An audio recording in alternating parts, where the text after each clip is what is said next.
Hi everyone! Today I wanted to share with you how to use iron-on embroidery patches onto your knit and crochet items without making the yarn flat and shiny. So here we have a swatch of a patch that I ironed on using the traditional method. And you can see that the yarn is kind of shiny and flat and weird looking. So if you want to find out a way to put on embroidery patches without making your yarn do this, then be sure to stick around and I'll show you how.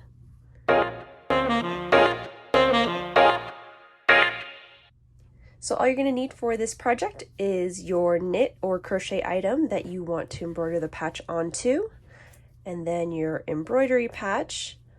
And so instead of using a traditional iron, an iron like this, we're actually going to use what's called a heat gun. So this, I know it looks like a hair dryer, but it's actually a lot hotter than a hair dryer. And so in addition to that, we're also going to need some work gloves, or gardening gloves work fine too. Just something to protect your hands while you're working, because this will burn you if you're not wearing protection. So please be sure to wear gloves or anything to protect your hands while you're working on this project.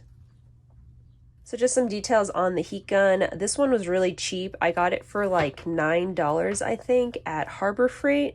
I don't even know. I guess Warrior is the brand. It's been working fine. I don't think you really need to go out and buy a super fancy one. This cheap one that I got for $9 has been working fine for me.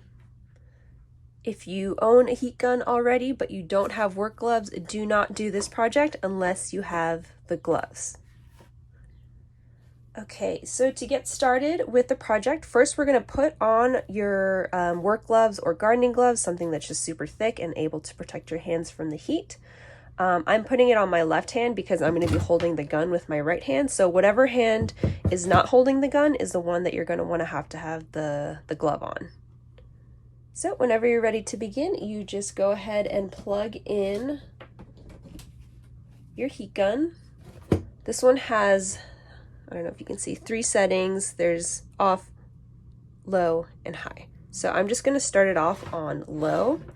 And what you're going to want to do is place the patch exactly where you want it. You want to make sure it's exactly where you want it because you're not going to be able to move it after this spot. So make sure you adjust it as you need before you get started. And from there, what I'm going to do is I'm going to turn the heat gun on and I'm going to hold it about, let's say, like 6 inches from the patch to begin with, and you're going to do that for about, I'd say, like 15 to 30 seconds until you feel like the wax behind the embroidery patch is melted. And so I'm going to go ahead and do that now.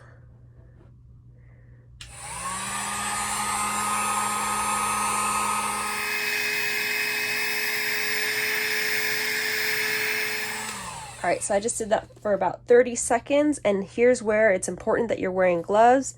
You're just going to gently press down the embroidery patch that you want to secure onto your project. And you can kind of tell after pressing it down a few times if the wax on the back has melted enough. And if it's not really, you feel like it's not really sticking, then go ahead and get your heat gun again and repeat the process.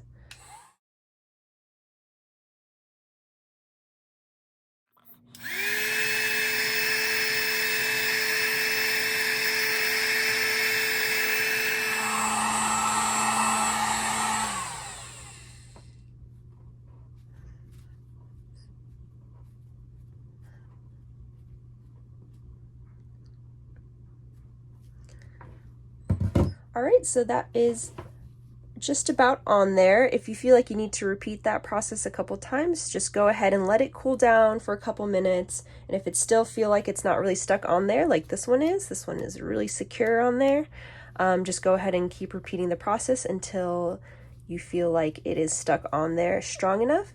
So you can see, in comparison to the iron-on method with the traditional iron, you can see the stitches look flat and shiny, whereas with this one, it maintains that soft acrylic yarn texture.